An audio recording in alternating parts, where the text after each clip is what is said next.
Hello, everybody, and welcome to episode 9, hour 1 of Handy at the Chandy, a Las Vegas podcast. That's what I've heard. In this first hour, we're going to be giving it all to Jack, as Jack is going to give us a trip report. Some of our favorite episodes. I'm sure it will only take 7 to 8 hours to get from the airport to the hotel. But Jack, tell us about this wonderful trip to Vegas you just took that I know myself, I was extremely jealous. And I'm pretty sure Adam was too.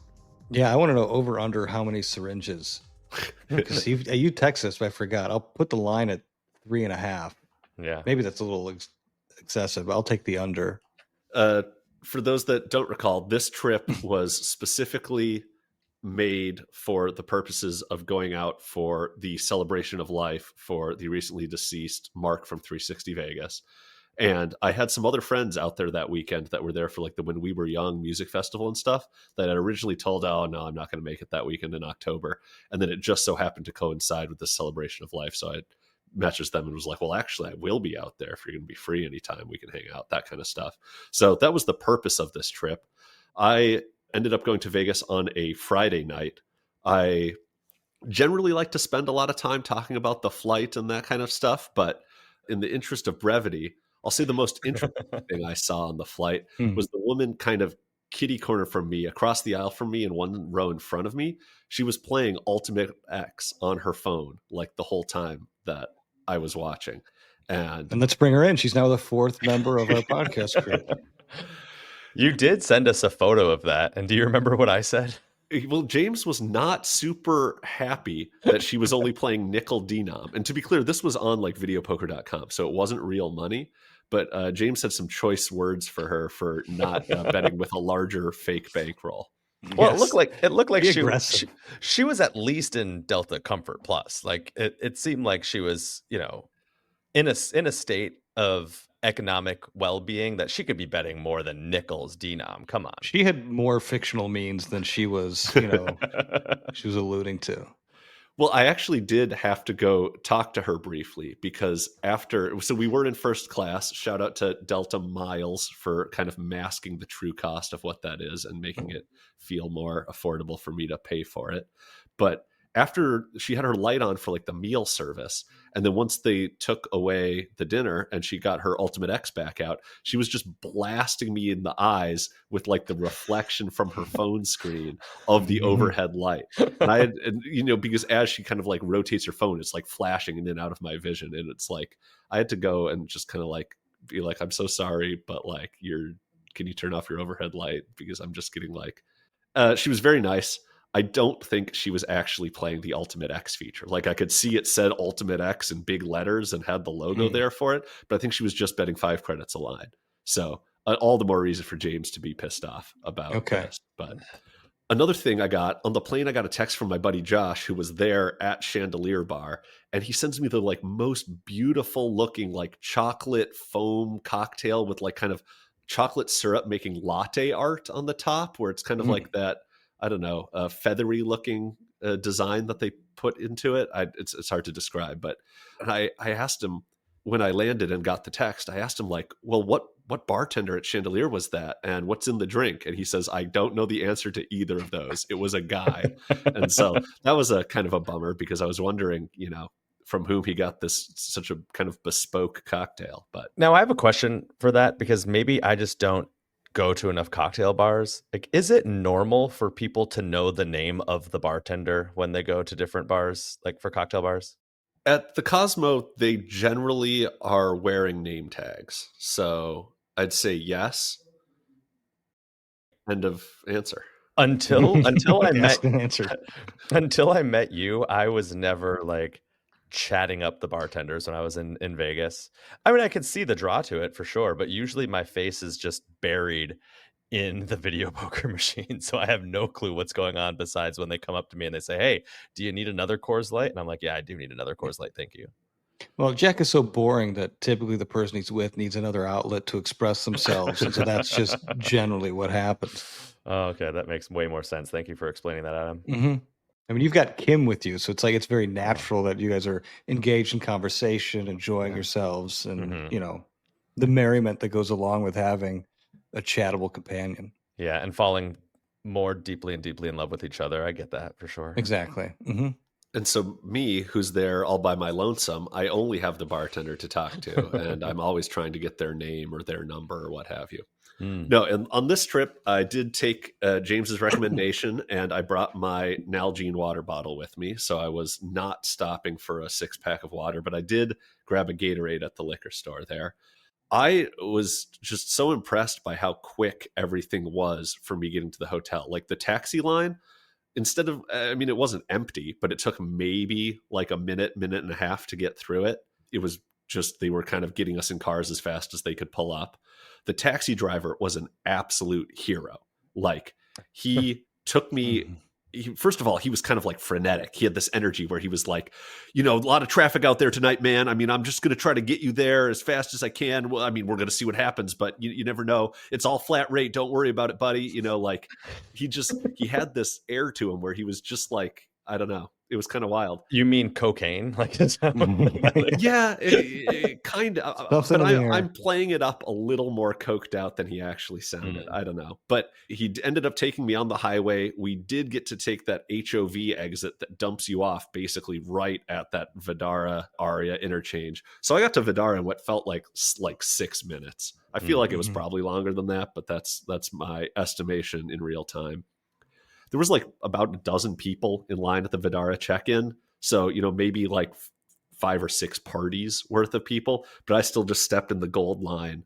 And the woman that was servicing that like VIP line off to the left there at Vidara was the most expedient I had ever dealt with. I feel like it was 90 seconds for me to like pay, get my keys. Hey, can I get a late checkout or should I ask on Sunday? You should ask on Sunday. Here's your keys. Here's your room number. And I was out of there. So nice. I think from baggage claim to like in my room was like 15 minutes. That's nuts. That's why this is the premier gambling destination in the United States, is you can't do that anywhere else. So normally when I get in, I'm like super itching to get down to the video poker bar. But this time I was there so much earlier than expected. I think it was probably like 8:25 when I was at my room. And I told you guys on the last show, I kind of figured I'd be checked in probably just before 9. And so I actually took the time to like actually unpack everything from my suitcase, hang up the things that should be hung up, put stuff in drawers, all that kind of fun stuff. And then hurried down to get some video poker in. There we go. The first thing I noticed, the new carpet at the Cosmopolitan. I had seen it spoiled a bit on Twitter before this, but on their second floor there, they've completely redone all the carpet. The carpet used to match the main casino floor, and now it's a new design. And it makes me think that new design is probably coming to the casino floor.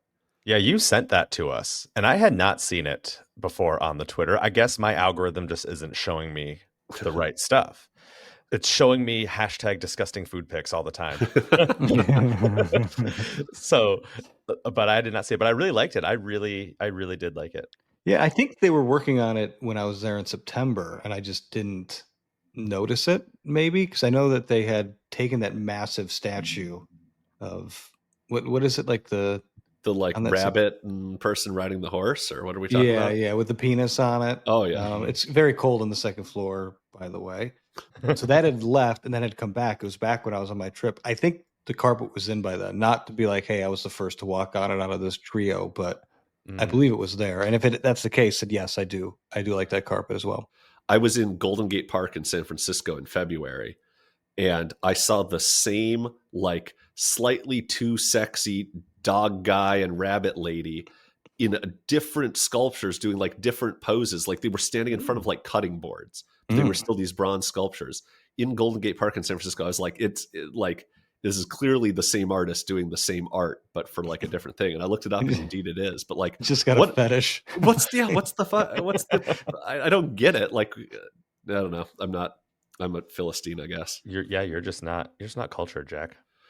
But yeah, so I would describe the old Cosmo carpet as kind of having like an urban newsstand fashion magazine sort of vibe to it. Whereas this new one is more like kind of like a playroom, jungle gym, kind of like zany rec room sort of thing. There's a little more color to it and a little more kind of like zigzag polka dot sort of stuff going on. So it feels a little more childlike, but I think it'll look really good on the casino floor if they end up doing that. Mm-hmm. Yeah, agreed. So speaking of changes on the Cosmo Casino floor, the first thing I noticed when I got down to that first level of the casino is the craps pit is smaller than it used to be, which is kind of a bummer. There's now 6 tables where I think there were 8. And so those last 2 craps tables and then the blackjack pit that went over, kind of reaching from the middle of the casino over to Chandelier, they removed all the blackjack and they removed a couple of those craps tables and filled in kind of an interblock electronic table games pit. So it looks like a whole it has pit. it's kind of, yeah, it surrounds kind of a central area. And so there's it has one of those little tubs where you have an actual shooter to do the dice. So it's not like a bubble craps thing. It has an actual place where a shooter can go up and roll the dice in a little tub. I think it had some other infrastructure, maybe for some other games. I wasn't paying too much attention to that. Now, do they still have the one that's kind of like adjacent to the sports book area? Like there's a little VP section, and then there's kind of the interblock stadium gambling. This is right across the aisle from that. So if you were walking from the Players Club to Chandelier, that would be kind of on your right-hand side as you got closer to the sports book. This is on your left-hand side where those blackjack tables used to be. So there's 2 now. There's 2 now, as far as I could tell. Yep. I don't know if I like that trend. I kind of wanted to ask you guys about that a bit because, like, obviously we're not necessarily the target market for electronic table games because we don't need the lower minimums and we prefer the physical games. But what do you think about the fact that these seem to be on the rise again? Because at first it was like, this is the new future of Vegas. And then it was like everyone's ripping out the ETGs because they're not doing well. And now it's like, oh, electronic table games are back, baby. Like, what do we see about this? Well, I think it's great to get more people who might want the lower minimums and come on in. I just hope that doesn't, like, we're starting to see table minimums come down a little bit right now. Definitely a lot more $15 craps on the strip. And, I heard that there was even some 10 showing up at some of the lower end properties. What I don't want is these electronic games taking those away. And then because there's so few, there's such a small supply of like a real craps table that everything bumps back up to 25 again. That's what I quarters. Yeah. But if like I can still stick around with my, $10-15 craps tables and they're still there too, and it provides a variety, I'm for it. So, I mean, in terms of Vegas fanboy lore, many years ago in Detroit, I interviewed, the CEO of Greektown Casino, and then I think it was the president at the time of Interblock about this exactly. It was a really weird situation. They were very nice and accommodating, and they agreed to an interview at like, I don't know, it was like 6:00 or something on a Saturday. I didn't know they were going to an event for Mike Ilitch, who's, Detroit billionaire. So they and their wives were in the room with us, all decked out. They were in tuxes. I was just in jeans and like a t-shirt. I had no idea this was like the circumstance. But anyway, they were super nice. But they were saying that, at least the CEO of Greektown was saying that they like it because it introduces novices in a low stakes way to the table games with the intention of getting them to play at the regular tables. And so they like the idea of that. Execution wise, is it working out as they intended? I don't know. I'm with James in a sense where, I like the direction where limits are going. It's not necessarily good for Vegas. They want them at a higher rate. I mean, that's more of a symptom of, gaming revenue and stuff being down. So James, I get your point there too. I'm ambivalent to them. I like them because if I'm with people who have a different bankroll than I do, they have a place to play and they're having fun and I can just play with them.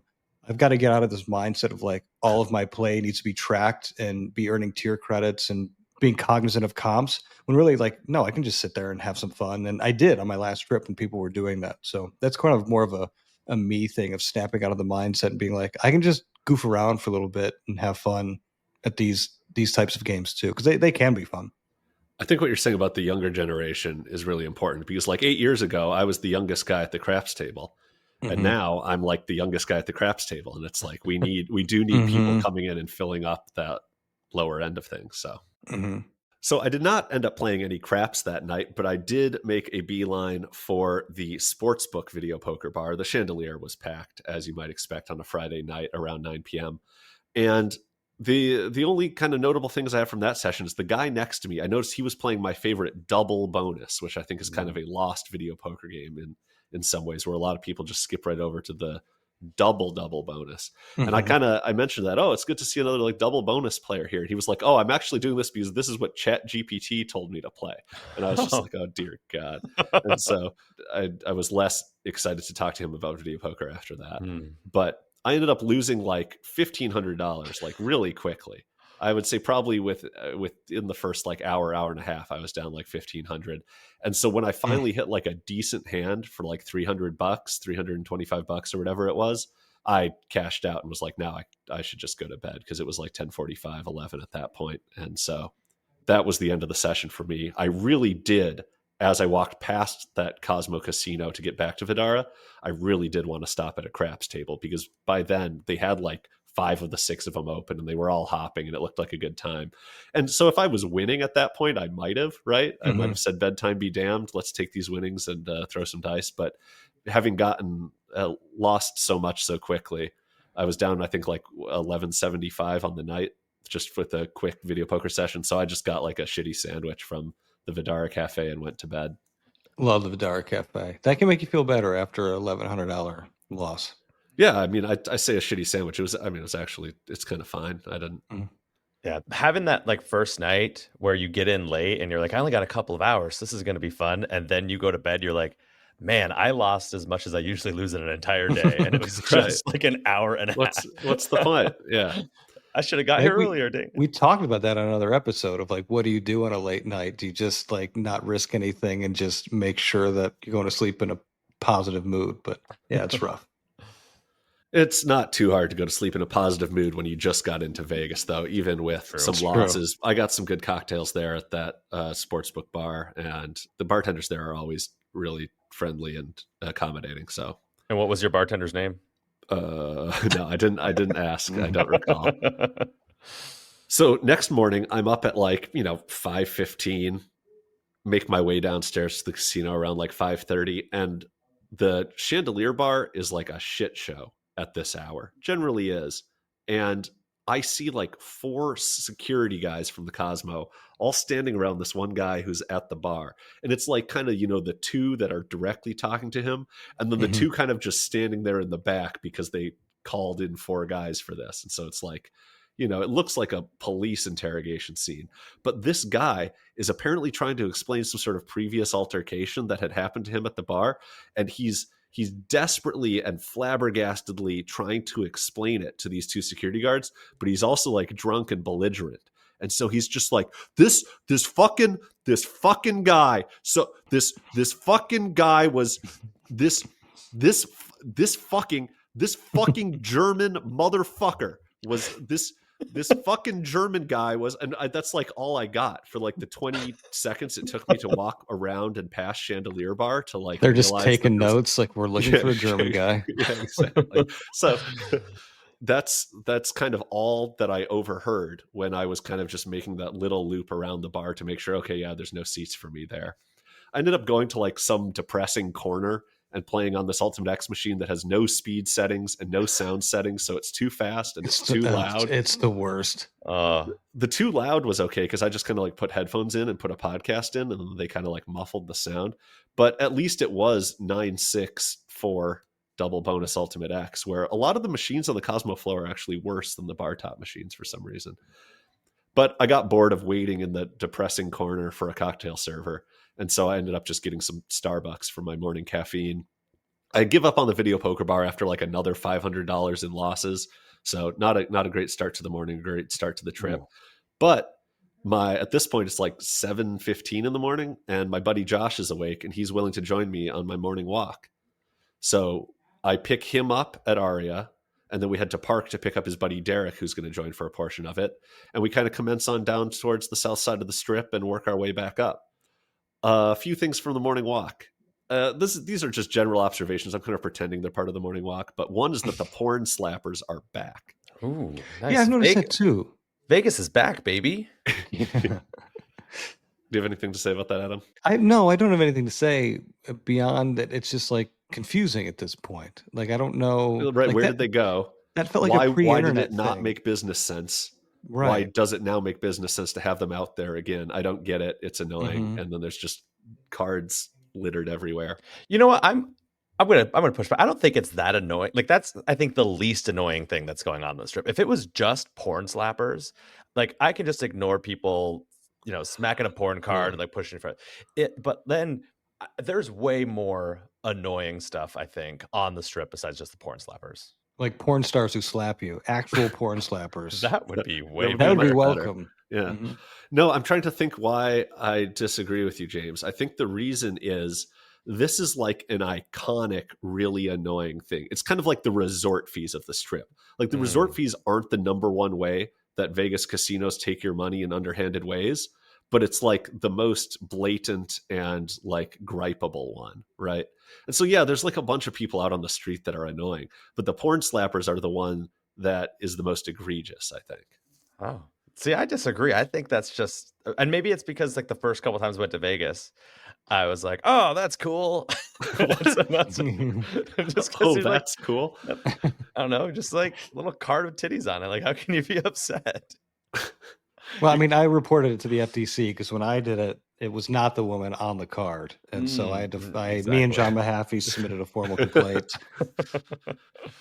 So saw a lot of stuff on the morning walk for kind of around and surrounding the When We Were Young music festival. There was a like Travis Barker themed 5K run happening at Resorts World.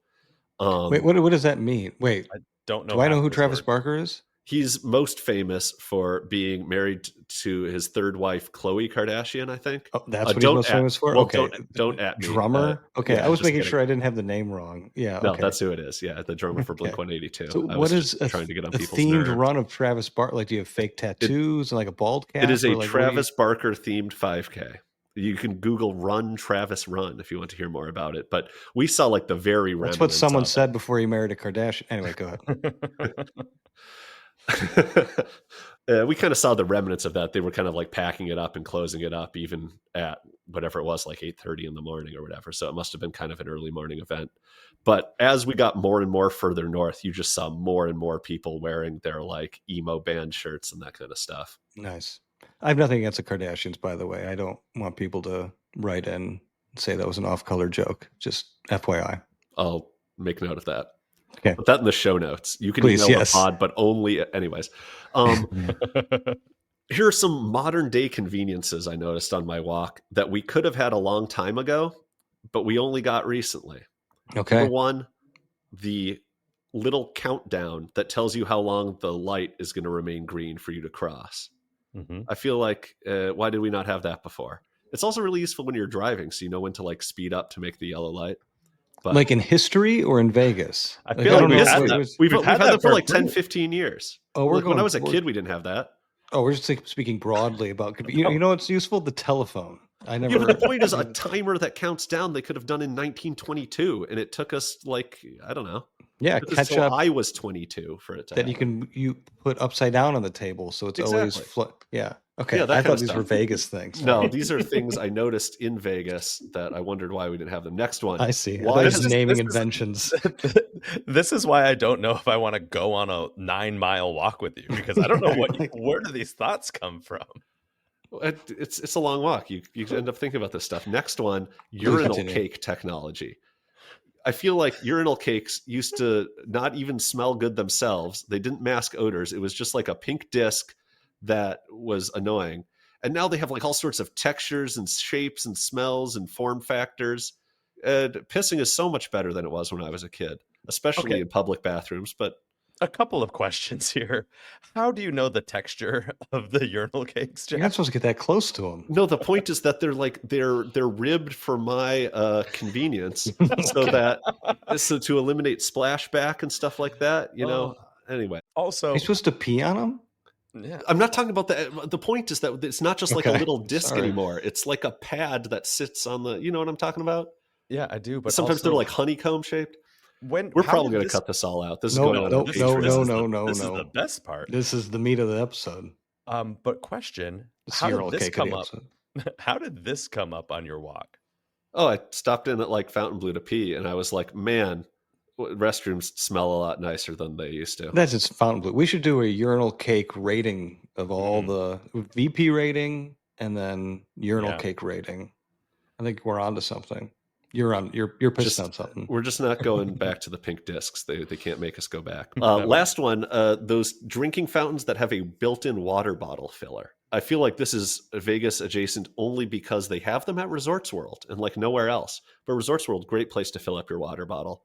I mean, yeah, there was also a time where no one had water bottles. Like there was just a year where society decided that everyone's carrying around water bottles. We're all very dehydrated. Like as a kid, I never had a water bottle. I don't remember carrying water, being in a classroom with water. We just all Yeah. decided that at some point. Oh yeah, I mean we're way healthier because like we aren't we like the only, not the only, but like one of the top countries we just like down a bunch of water. Well, that's We're- good because then that goes back to the previous point where the smells are less bad at the urinal. So True. Yeah. when you're Mhm. hydrated, so You're in there all it's the all. time. This is actually all kind of the same point if you really think about it. And Mhm. you know how much time you have if you need to get across the street Exactly. when you have to pee. So they all connect. Hmm.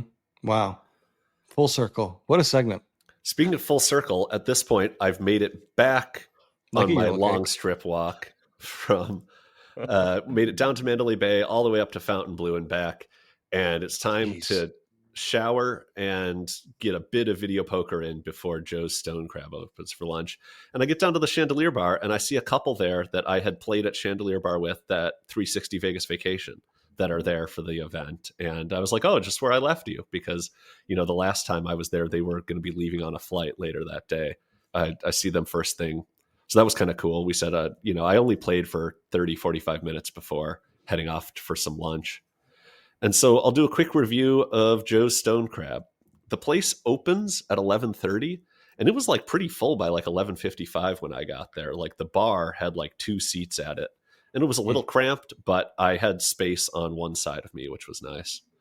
What I ended up ordering, and you can critique this if you so choose, but I Mhm. got the ahi tuna tartare, Yep. I got the petite filet, Okay. and I got the sauteed green beans.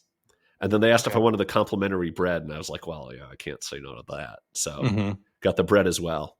One thing that I don't get is why is like the butter always cold at these places? Like they serve you this nice warm bread, and then they serve you a pat of butter that's like straight out of the fridge. And so you just like end up kind of like chunking it onto your bread. Doesn't really spread. I don't know.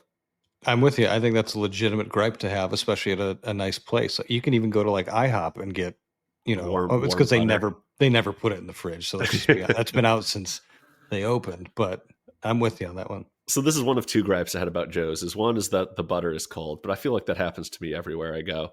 I thought the pacing was really good. Like he made sure I was like done kind of picking at the tartare before like putting in the order for the entree and stuff. So everything didn't just Mhm. like kind of come out and pile up. So bartender was very attentive in that regard. I thought the tuna tartare was great. I was a big fan of it. It comes with these like huge thin crackers that were kind of Oh like yeah. sesame seeds on them and stuff. Hmm. That was really neat. The steak was not good. I think first of all, my mistake for ordering a fillet, but I just wanted the small. I wanted the smallest option, so it's not a particularly fatty or flavorful cut, but it was overcooked. Like if I ordered it medium rare, and this is one where like if I knew my friend was really picky and only liked his steak medium, and I cooked him this steak, I would be like, you fucking nailed it. Because this was like a perfect medium. At the very middle, it was medium, and it was more well done everywhere else than that. And so, yeah, so it was kind of just like a fillet is kind of a dry cut of steak to begin with. It's overcooked, even at its like most moist centery part. And the outer part around it is like a really thick line of well done to kind of get through to that middle part, right? And so it's just like, I don't know, it was just a bad steak. I was going to ask you guys, like, what is your threshold about complaining about a dish? Because, like, it was overcooked by a full level enough that I could have, like, complained. But also, I was just, like, hungry, and I really don't like... If it was undercooked, I don't mind them, like, sending it back because then they can just cook it more. But when it's overcooked, they're just going to throw it out. And I don't have it in me to have them do that. I think it really depends on how much I'm paying for the dish. Like if I go to Texas Roadhouse and I'm paying $14.99 for my steak and I'm getting a sirloin and it's a little under overcooked, I'm like, nah, I'm just eating this. But if I'm at a really nice place and it is under or overcooked, I will, like when they come over and ask. I usually don't I usually don't like raise my hand and be like, excuse me. Right. It's usually come over as like, hey, how is everything? And I'll cut it open and I'll be like, well, this is pretty, it's medium and I really prefer medium rare. And they're usually pretty good about sending it back. So I think that's my threshold. Do I need to have a rule like we do for if we're going to use miles to go to first class?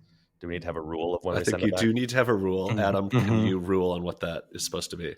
Well, no, I mean, it should be, you could be, look at the levels, right? You ordered a medium rare. You're now at a full medium plus, maybe. That's definitely a let them know. And you're at a decent place. I used to work at a higher end steakhouse. They want to know if they messed up that badly. Like if it's medium rare and it's inching towards medium, that could just be like it took too much time. It was sitting there too long because I mean it still cooks Yep. effectively.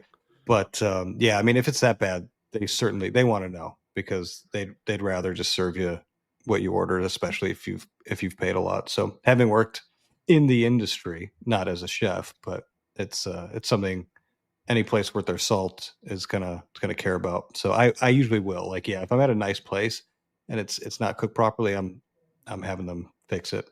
I think in retrospect, I should have come up with a remediation and then asked for that. Said like, hey, the steak is like clearly overdone.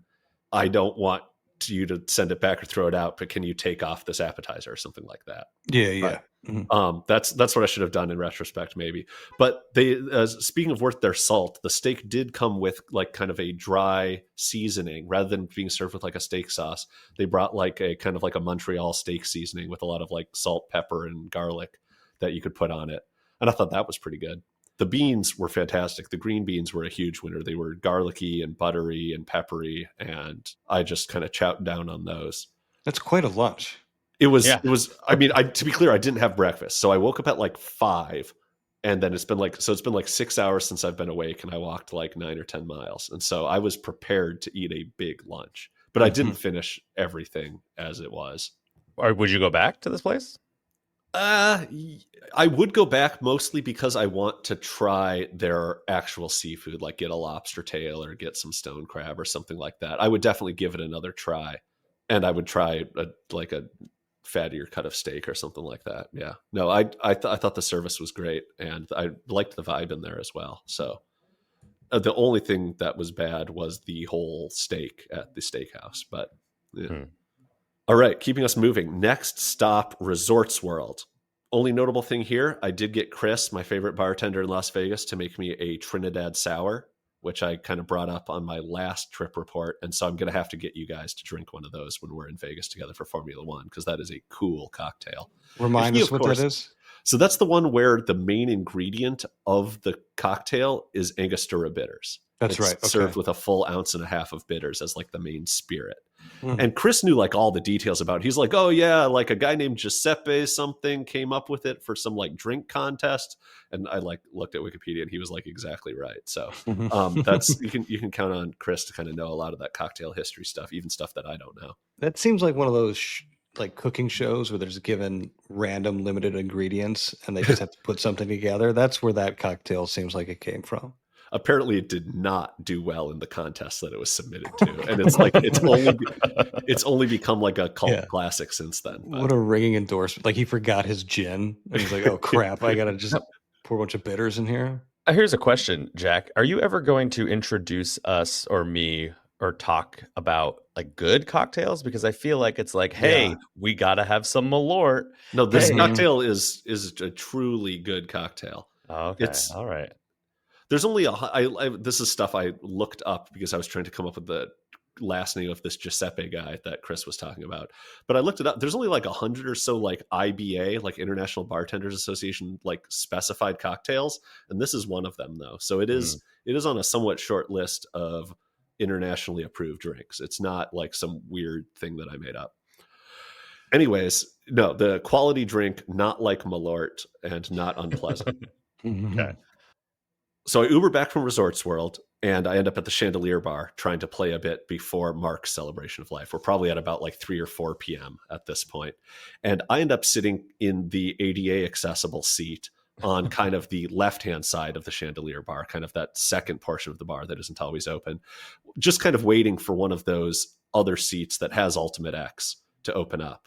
Because there's some people that kind of looks like, you think they're about to leave and then, oh, nope, it was just husband and wife swapping seats or, stuff like that. So I end up sitting there, and then like a woman comes up in a wheelchair, and I see her like coming up the ramp, like out of the corner of my eye. And I'm being like, oh God, I like really shouldn't just be like sitting here playing. And I'm playing like a game I'm not even all that excited to be playing to begin with. I'm just kind of killing time waiting for a spot to open. And thankfully, like as she comes up, 2 people leave the high tops that I want to be at. And so I can be like the good guy being like, oh, here, have my seat, kind of thing. I'll move these chairs out of the way, that kind of thing, as I just like get up to play the game that I was going to go play to begin with. At Chandelier Bar, there was like 3 different people that slotted in to the right of me that I wanted to talk about here. Sorry, go ahead, James. So if those seats didn't open, would you have given up your spot? I think so. Okay, good. It's one of those things where like I can't tell because I immediately just like stood up out of the hastiness of trying to get one of those seats. And so like I would hope that I would have offered it. He didn't have time to analyze whether he's a good person or not. It's right. just, these things happen quickly. It happened quickly. In retrospect, I was like, oh yeah, I totally would, but I don't know, right? And even with a week of reflection, he still can't determine whether or not he's a good person or not. Yeah, his morals. You know what? I'm going to put it on the record right now. I absolutely would have given up my seat immediately. Good. That's what you should have done. Thank you. We represent a lot of good things here on the podcast. So, So I had 3 different people kind of sit to the machine to the right of me here while I was having a few drinks before the event later that evening. One of them was a guy who was very excited about the Wolf Run Keno he was playing. And so I learned a lot about Wolf Run Keno. And he wasn't the best explainer, but he was a very avid explainer. And so I did like a Keno player. Yeah. So that's my new favorite Keno game. When you catch me at the Keno, I'm always playing Wolf Run now. Does it make a noise? Like, is it an actual wolf, or is it like we've talked about Caveman Keno having these annoying sound effects? You really can't hear much at the Chandelier Bar, especially that far into the evening. They don't have the volume up very high, and you can barely hear your own machine, much less someone next to you. So I don't have a report on the unique sounds. All right. Of Wolf Run Keno. It's my favorite part about Keno. But he was betting like $10 a spin, and he hit like some very near hand pay amount that was really cool, where it was like, oh, it's counting up. I hope it doesn't get to 1,200, because you can kind of tell the bonus was basically over. So you kind of don't want to hit that threshold. Right. Because he's a tax evader. Yeah, exactly. The next person to show up at that machine was a fucking rat. And what I mean by that was they were a Duffy. Oh, yeah, they were like a slot vulture type, like an Ultimate X vulture, or they were checking the Egypt Scarab games for, coins and persistent things that they could just kind of sneak up and steal away. But I feel like there's a certain aesthetic, and I'm going to rant about my distaste for this type of advantage player. Let it rip. Hour 2. No, knowing that we have an hour 2.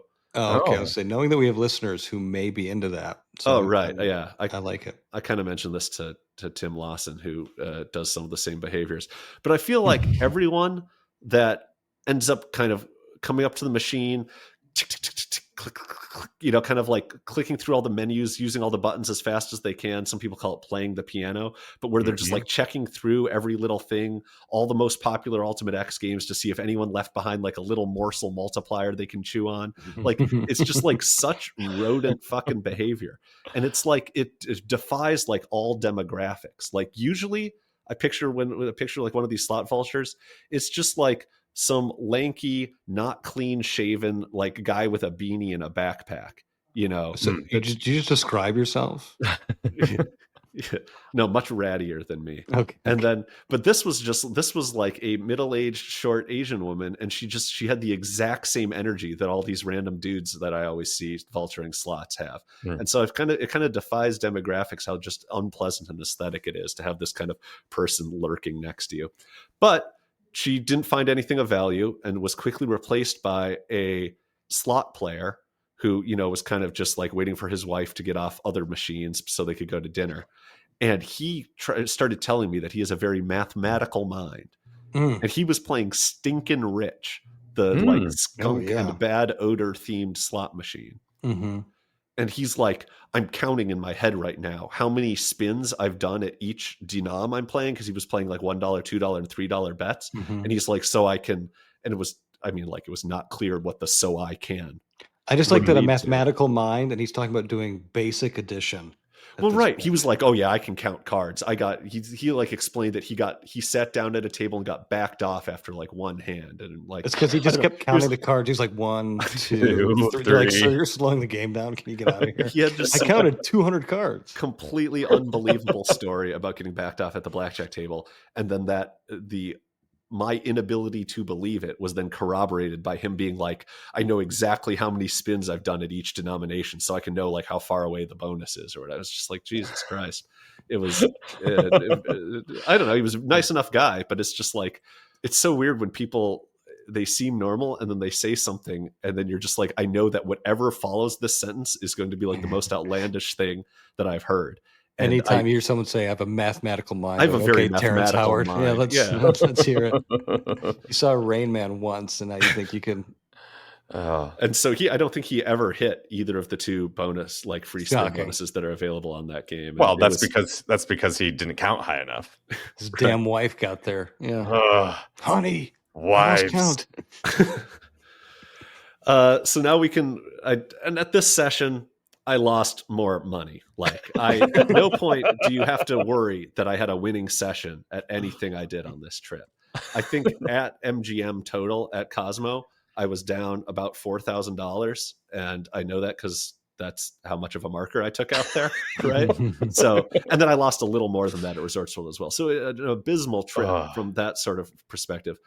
I went back and looked actually at my coin in from MGM, and I mean, I expected it to be worse than it was. I lost about 4,000 on 40,000 of coin in. Wow. So about 10% household.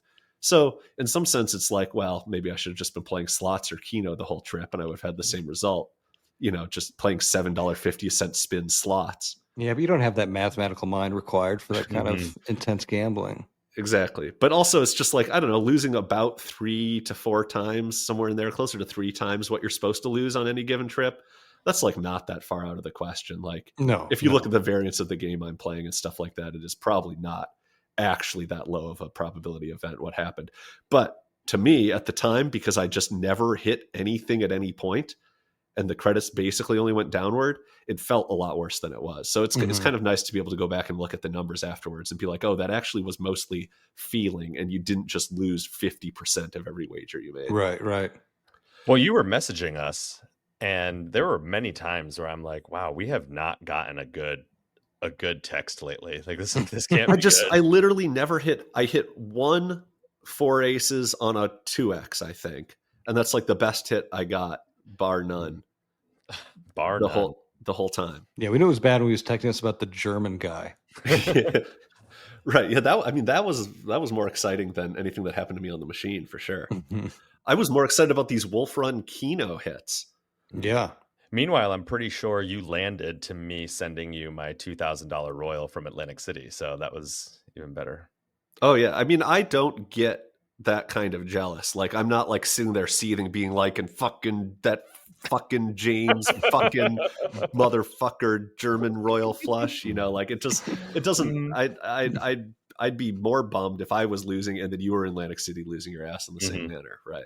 So I don't get that sort of FOMO. Good. But speaking of FOMO, one of the reasons that I booked this trip was because I didn't want to miss out on this celebration of life for Mark, which I then headed to after the Chandy session. And again, I don't have too much to say about it. I'll leave a link in the show notes to the speakers. They put a video up of the 4 people that spoke there, which were Tim Lawson, Mark's sister Brandy, Vegas J-Dubs, and of course Karen, all spoke at it. And all the speakers were so good, like honestly so good.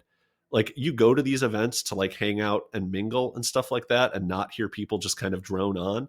And it was the complete opposite of that sentiment I just shared. Like at no point did I feel like anyone was going, was saying things that we just kind of wanted them to move on from or any of that. Like they were all captivating speakers delivering poignant messages. Like we're all crying, having a good time. And as Tim mentioned recently on The Better Life, one really good thing they did is they had Tony from 360 Vegas emceeing it, and he left like a 15, 20-minute break in between each speaker so that we could get back to mingling and get another drink and chat and that kind of stuff. And then they'd get our attention again to have someone else talk. So it wasn't just kind of like a big fountain of tears the whole time. Yeah, I wish I could have been there. I know a lot of great people were there. Clearly, he impacted a lot of people. So it's great to see everyone come together. I know there was some work to get that event going, and I think to have it on the Vegas Strip was really nice too. Yeah, there was. I mean, there could have been like almost like 100 people there, which was really neat. That's great. In retrospect, one thing that was really awesome was how like everyone I met at the event like gave off the vibe that they're just so happy to see me. Right. And so I'm kind of thinking back on it. I'm hoping I gave the same vibe when I, saw people that maybe I'd seen them as recently as this summer at 360 Vegas Vacation, or maybe I hadn't seen them in a while. I hope I kind of gave off that vibe because it really was just really nice to see everyone there that we saw. I thought the food that they had catered there, they had some like cheese, charcuterie stuff and some sliders. It was all actually pretty good. They had a cash bar there that was, for the benefit of the event. Like part of the reason that Caesars agreed to host this there at the Horseshoe is because, they knew we would come in and buy drinks and that kind of stuff. So I had 3 $27 Hennessy's. I only paid for 2 of them, thanks to the generosity of one Mr. E. Rosenthal, but ultimately didn't get out of there until like, 9:30 p.m. and had a fair amount to drink at this point. I was probably reasonably toasted going into the event, and then 3 more cognacs later, it was time to just play some, late night, get some water, video poker, and get some food and get to bed. But one thing I noticed while I was at the sportsbook there, drinking my water, losing more at video poker, was that the Eagles were minus 130 on the money line playing in Minneapolis against the Vikings the next morning. And I was like, the Vikings are never winning this game. So it doesn't matter what the minus is. Minus 130, you have to bet $130 to win 100 or, some multiple thereof. I was like, well, that doesn't matter because the Vikings are never winning.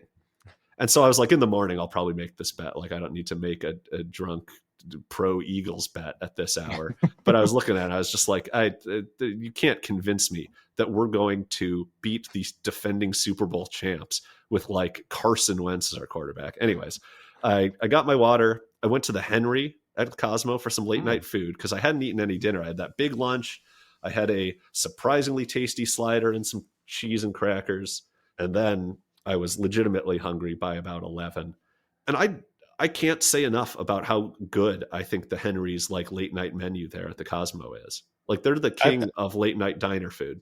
I feel like it doesn't get the love it deserves. Just I was gonna say culturally as a Vegas, I'm way leaning into it. But I like the Henry a lot too. I especially appreciate it on this last trip. Like, yeah, this is it. Like, this is the place, and it's like that's a place that's like missing from like Aria and Bellagio and a lot of other kind of similarly tiered resorts where it's like just reliable.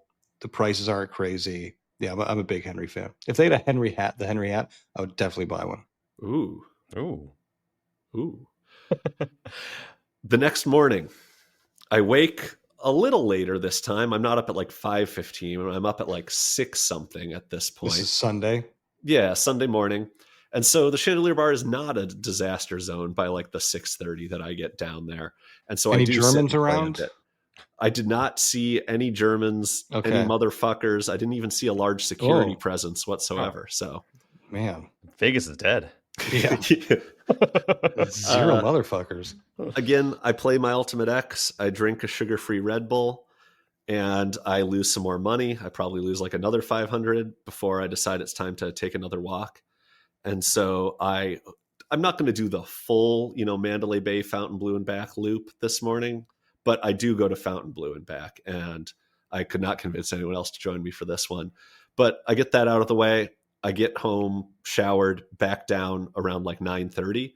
And I'd kind of wanted it to be a bit quicker this time because the Vikings game starts right at 10. And so I go over to the kiosk to make my pro Eagles bet. And now it's minus 145. So now I have to bet like $145 to win 100 instead of 130. And again, I tell myself, it doesn't matter because they're not going to win. Like they're never winning this game. And so I make the bet and I go and I sit down at the bar. And I kind of think to myself, like, what is it that I would have thought the line should be? Because like, that's always a thing people say, is they're like, the over under for total points of the game is 42.5, but both teams have a really good defense. So I'm taking the under. And it's like, well, there's a bit of a disconnect there, because the people that made the line 42.5 know that both teams have a good defense, right? Like it's all available information is priced into the line. You could say the same thing about, sports bets as you do the stock market. I don't know any more than the people that make this number do. But on the other hand, I'm thinking, what are the chances the Vikings win this game? And I kind of settle in my head, like, what do I mean when I say they're never fucking winning it? And I think I mean that they win maybe like a third of the time. So it should be like, minus 200 on the Eagles. That's kind of like that's my fan vibe feel as to what the line should have been. You should always bet with vibes. That's what I would say. And I did. And so I'm sitting there with my Vikings jersey on. I bet at the kiosk because I was like, I'm wearing this Vikings jersey. I'm not going up to the counter and placing an Eagles money line bet and facing the scorn of whoever's going to. I mean, I'm sure they see it all the time, but I would have felt embarrassed. I did show off that bet to the bartender at some point where the bartender's like, oh, Vikings, huh? Do you think they can do it? And I was like, no. In fact, I have proof. I have proof. And he saw the ticket, Eagles money line. It was like, oh, so you're a real Vikings fan. And I appreciated the recognition. So how much did you bet on that? I bet the 145 to win 100. I just wanted. So if you're so certain, so this is this is my well, right. There's a difference between a fan certainty, right? Like as a football fan, there's no way. Well, right. You see your kicker lining up for like a 37-yard game-winning kick, and as a football fan, you're like, he's never making this kick. Or what you mean is like he's making it like 93% of the time, but I'm very scared of that 7%, right? And that's why I kind of had to go through this like, what do I think I actually think sort of question in my head. Yeah, no, I wanted to make a quick $100, and I did. And God bless the Vikings and God bless the USA. God bless our troops. So I post up the chandelier bar around, 10 or so. And with the intention of being like, I just kind of want to be stuck here all day. I know there's a meetup again for 360 Vegas at the Cosmo Lobby Bar at noon. And I decided I'm probably just going to stop by there and make the rounds really quick so I can get back. Are you sure you can walk that far? So I'm trying to come up with the order I want to talk about these things in. So I guess I'll start with, at the bar, I was playing with listener David, who I had talked to the previous night at the event. And he let me know that he's the original David that calls into You Can Bet on That. They have a litany of Davids, but he is the OG. Oh, and okay. Got to hang out with him. He was enjoying a few old fashions instead of having lunch, which I've been known to do from time to time. And he was kind of apologetic about that. And I was like, no, this is exactly the way I would do Vegas. So it was cool to get to talk to him. And then on the other side, I got joined by my friend Josh, who kind of had the day starting around noon. He and his buddy Derek had the day to themselves because their wives were at the When We Were Young music festival. And so we got my good friend Josh on one side, we got David on the other, and we're just having a great time at Chandelier. Nice.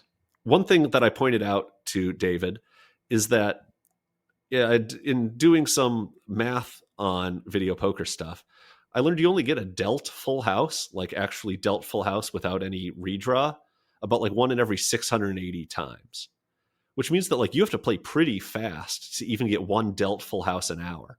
And I bring up a dealt full house because on Ultimate X, a full house grants you the highest available multiplier.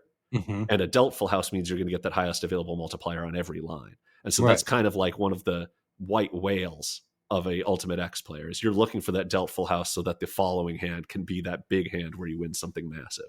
Yeah. And after I told that stat to David, I managed to get like 5 dealt full houses in the next like 70 minutes, just completely throwing, what I had previously said about, oh, it's usually about an hour between, and I just like immediately looked like an idiot because I was getting them all over the place. But I proceeded to hit fuck all on any of those 12, 12, 12. So that's how it messes with highly you. Tedious. You can tell when Jack didn't have a profitable Vegas trip because the trip reports are laden with fucks. Yeah, it's a lot of cursing. I still can't get that guy from 5:30 in the morning at the Chandy out of my head. It's just his lexicon has rubbed off on me. Yeah, it's potty mouth. I did have to inform Josh Duffy that he's the other woman in this scenario, that like my buddy Josh that I'm sitting here playing video poker with, that I've known for like 11 years, that he's the primary Josh and Duffy is the second Josh, the other Josh. You have OG Josh and OG David surrounding exactly. you. It's a nice little sandwich you have going. But I think, we can call one of them Duffy, and we'll call this guy Quick Quads Josh, because he's the one that introduced me to the concept in some ways. So another surprise appearance that I was really excited to see was that at noon, in addition to my buddy Josh clocking in to my immediate right, the second day shift bartender showed up at Chandelier. And that was a guy by the name of Cody, who I really hadn't seen outside of like a chance encounter since like 2019. And so he was at Vesper Bar in 2019. And much like I do with my video poker bartenders, at the non-gaming bars, I had the habit of kind of bugging bartenders about cocktails and spirits and ingredients and recipes and all that kind of stuff. And I really hit it off with this guy back in 2019. And, I learned a bit about him. He went to UNLV. He was born and raised in Nevada, that kind of stuff that was kind of rarer 6 years ago than it is now to find people working there that are from there. All that to be said, a guy that I know makes good cocktails, that I really like talking to about spirits, clocks in at Chandelier, and he says he's the new Greg. So our favorite Bozos from the Luxor guy that quit has been replaced by like one of my favorite bartenders in Vegas that I had like barely seen in the last 6 years. So, and then Josh goes, "Oh, he's the guy that made me that chocolate drink when I didn't know who it was." And so like it was a great confluence of just like my decision I had already made to sit and play at this bar all afternoon was now like redoubled in my head, because I was like, I've got my friends, I've got my favorite bartender, I'm going to be getting great drinks, I've got my favorite video poker game, maybe I'll hit something big. Now, did Cody go somewhere else? Did he go to another resort or something? No, he had, and I had asked about him when I came back in like 2021. I was like, does a guy named Cody still work here? He's from Nevada, and they said, oh, he works at like the back bar at the buffet now, because apparently coming out of COVID, it was like harder to get shifts and that kind of stuff. And if he didn't want to work Grave, then he would have to like pick up these weirder places to work. And so he was doing a lot of like back of the house kind of stuff at the service bar at the buffet, it had sounded like. And so I had run into him once between then and now where he was like breaking at a bar, and I got to chat him up. But yeah, that's my latest bartender news. I am even more excited to get back to Chandy after seeing him there. What else do I got here? My buddy Josh, Quick Quads Josh, hits another royal flush next to me, his third on the year, holding only 2 cards, something I've never done. So that was highly annoying. And by highly annoying, I was, again, very happy for him. I do stop by the Celebration of Life event at the Vesper Bar, and I was like, how are we going to fit? Like, there were 100 people at the event last night. How are we going to fit even half of them at Cosmos Lobby Bar? It turns out the alcove behind it is just a lot bigger than I thought it was. There's like a room for a bunch of people to like sit back there. Oh, yeah, so that was there. Yeah, so that was the main way that they accommodated the people, was just there was room for them that I didn't know about. So not the best story, but I did drunkenly promise J-Dubs the previous night one of my Bellagio fountain hats, and so I did make good on that and deliver it to him there. Nice. That morning when I walked back from Fontainebleau, I saw a guy coming at me, and from far away I was like, oh, that's Tim Lawson. And then as he got closer, I was like, that is not Tim Lawson. That is just a guy that looks like him. And then as he got closer, I was like, oh, no, wait, it's just actually Tim Lawson. And so I had promised, having seen him on the morning walk, I had promised him a hat as well. And so I delivered those 2, but I really made it just a quick trip. I dropped off some hats. I got a quick spicy pork wrap at the food court upstairs. And then I made it back to the video poker bar to actually drink some cocktails in earnest. And so this is the section titled, I'm not chasing my losses, but... and the thing I was thinking about here as I was feeding additional like $1,000 tickets into the machine, I guess I should say that like part of the reason that I was willing to go so deep so quickly into these video poker machines is that like the last 2 Vegas trips I had were either winning or break even. And so I kind of feel like I have a multiple trips budget to work with in my sort of mental accounting. I don't know how much sense that makes in real life, but it makes sense to me. That makes total sense. Every single trip I'm like, well, Yeah, I know I lost 4,000 this trip, but really I broke out even last trip. So I just lost 2,000 each trip.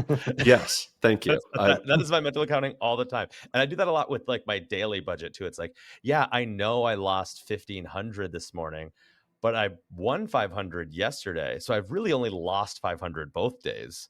So look how great that is. I mean, That's I do my it with my mental accounting. diet. I'm like, I had a salad a month ago. Like, I can have 4 cheeseburgers now. And I explained basically as much to Josh's friend Derek that was there, and we taught him some video poker. And as I was feeding like random $1,000 tickets on the machine, I had to explain to him, "Oh yeah, don't worry about me. I broke even on the last trip, so that's That's the pretty good." worst. The worst is when you have to explain to somebody, you're like, no, don't worry about me. I Just didn't. don't I worry didn't about me. have to explain, but I I know. did because I have a guilty conscience. Yeah. But so yeah, like I I'm tell this fine. section, I'm not chasing my losses. But the thing is, I want to hit something.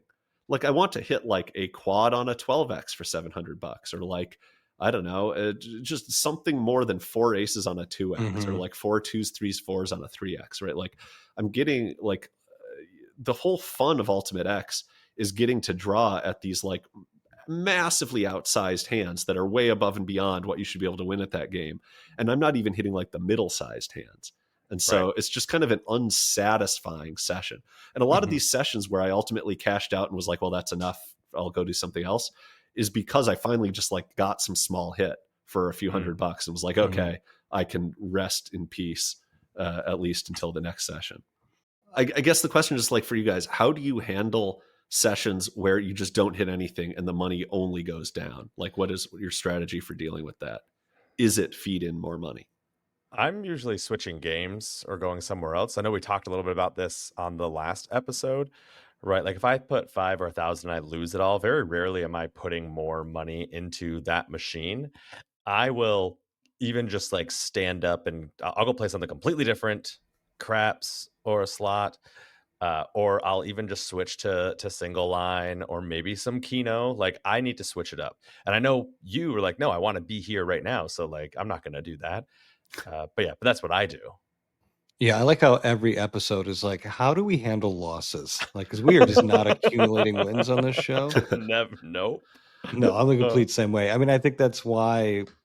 I mean, it's why I like gambling with a group, because it's like at least there's someone to talk to, hang out with, And but I'm with you, James. Like, yeah, if I'm losing, if I'm not feeling it, the fun has stopped. I'm just getting up, doing mm, something, buying a cocktail, walking around, doing whatever, just to kind of mentally reset and figure out how I want to go. But I think by and large, we're all pretty responsible. So, I mean, while you're talking about feeding $1,000 tickets in, like I think we're typically like managing our bankrolls pretty well and making sure that we're not truly chasing losses. We're not accumulating wins by any means, but we're not, right. we're not getting into a position where it's dangerous. Yeah, you didn't put $4,000 on the Eagles, which Would have been a good if, move. if I you mean, were the Vikings sure, were never winning that game. So. never.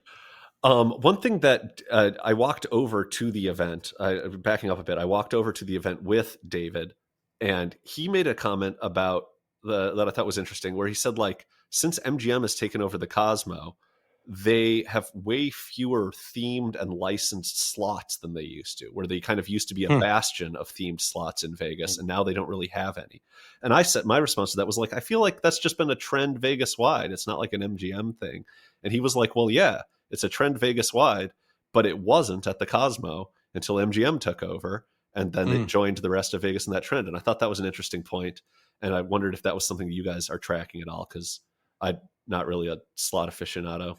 No, I mean, I've been tracking that, but I do know a lot of people really liked the Cosmos several years ago because of their slot selection. Now, I was kind of passively engaged in these types of conversations, or just kind of seeing them on like message boards and Facebook groups and stuff about slots being a primary reason why people really like Cosmos. So that does kind of track with kind of a landscape analysis online. But that's interesting. I haven't heard someone, very specifically kind of nail down that point.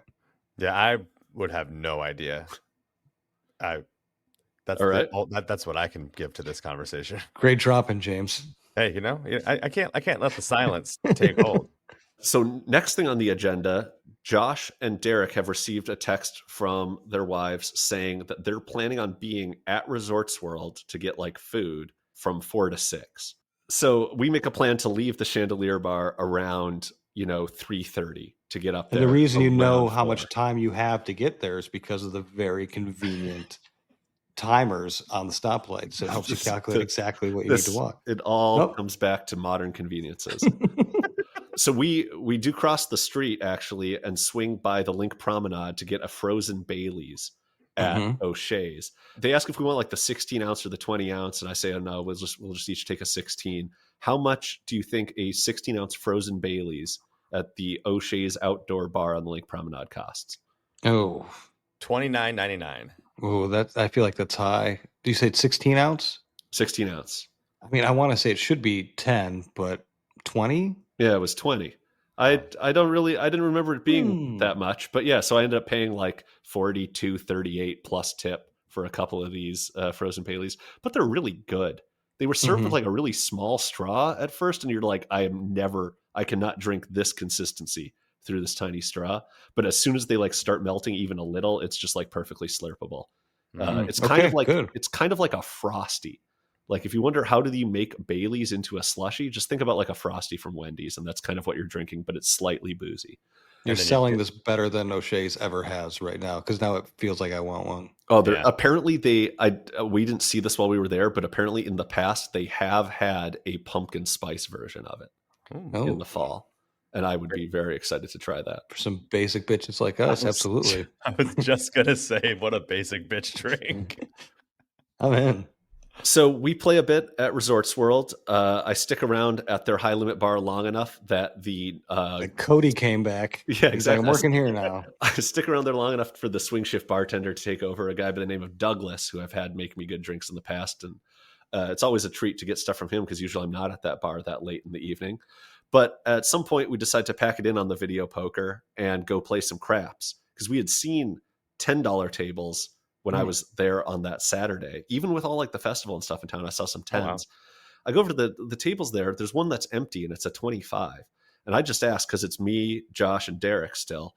And I just go up to the pit boss and say, hey, can we just play 15 for the three of us? And she was like, oh, absolutely. Come on in. And so I ended up doing 15 on the pass line with, some amount of odds, $25-$30 in odds. And then I ended up placing the 6 and 8 for $30 each. A, I think that's just because that's kind of what I wanted to do at that time. But B, I think the other reason I did that is oftentimes when I'm trying to negotiate a lower table limit for my friends, but I would have been comfortable playing at 25, I often try to bet the 25 just as a courtesy to them, like, thank you for letting us do this. I'm still going to play at what the posted minimum is, kind of thing. Okay. But I would feel like an idiot doing that on like the come or the pass, because then I'm just betting more to take less odds for no reason. And so I made this weird compromise with myself in my head as to why I was playing this way. But I will have you know, James, they do not take the VIG up front on the 4 and 10. It's VIG on win only there at Resorts World. How would you know? You were playing the 6 and 8. Well, but if the point was a 6 or 8, I would play the outside number nearest the point. So that's how I learned this fact. So a question, as a boring jack, right, who's looking at the numbers, if you're gonna place two numbers, why not place the 4 and 10? The 4 and 10 aren't. No, they're not better odds. Even at 25 with $1 VIG, 6 and 8 I think are better. I know 6 and 8 are better at 20 with $1 VIG, and I think even at 25 with $1 VIG, it's slightly better on the 6 and 8. Okay, I trust you way more than me. We'll do it during the break. If I'm wrong, you'll learn an hour or two. Stay tuned for that. The crap session starts off like really poorly, where everyone loses all the time, and then it kind of rockets back up where everyone gets a chance to have like a decent roll all in a row, and we get back kind of to our starting stack. And that's kind of the fun part about gambling. Like, gambling is about winning. It's about getting your money back, right, that you had lost. And then it turns south again, and we kind of decide to cash out. At this point, we have stayed up like too late and had too many drinks. And I know this because my buddy Josh doesn't even remember cashing out. Like, I got a text from him in the morning. He's like, did we even cash out at Resorts World? Like, how did we leave there?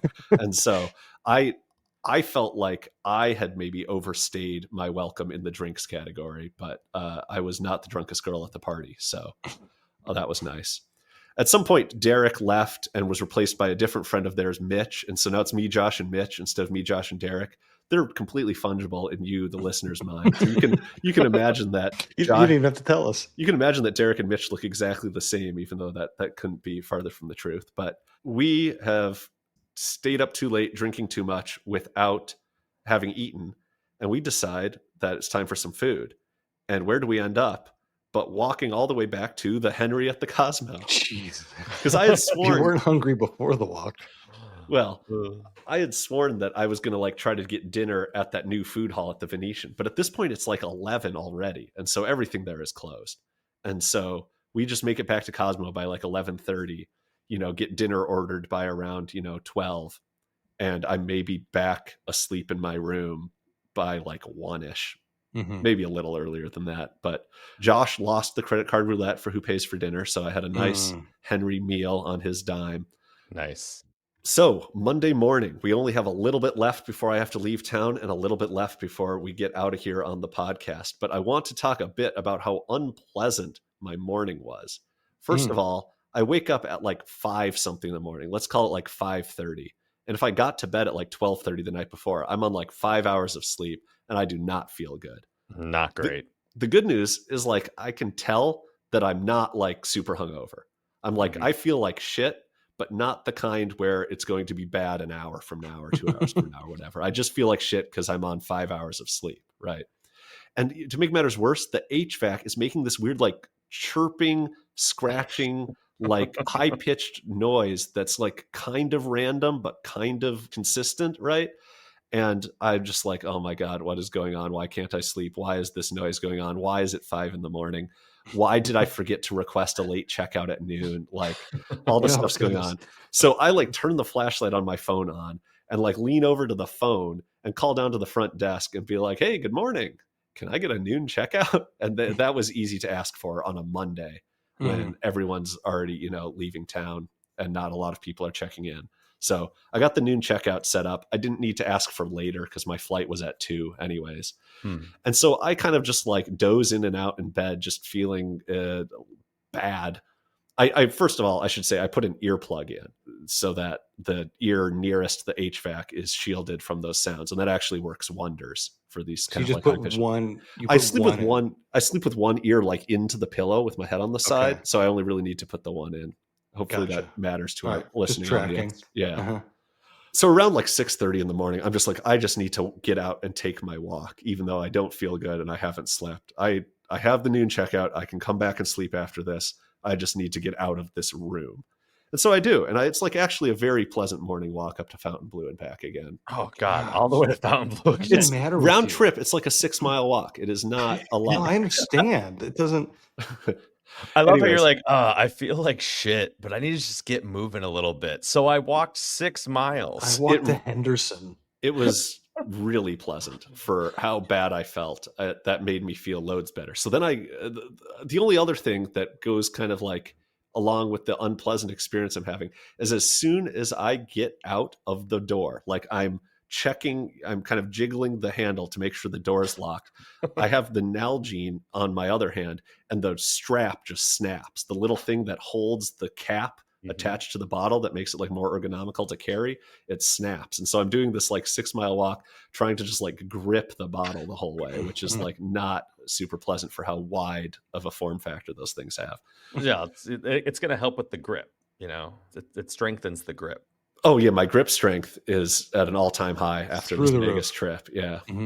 So that's basically it for my Vegas trip. I very rarely gamble on my last day in town anyways. And with the way the losses had stacked up this trip, I was not interested in gambling anyways. And that's kind of how I know I'm not chasing my losses, so to speak, is that like once I hit a certain losing point, I just like have no interest in gambling. Like even moving to like the slightly lower limit, lower variance crap session as the last session of the trip was very welcome. Even though I probably lost like somewhere between like 400 and 600 on that even.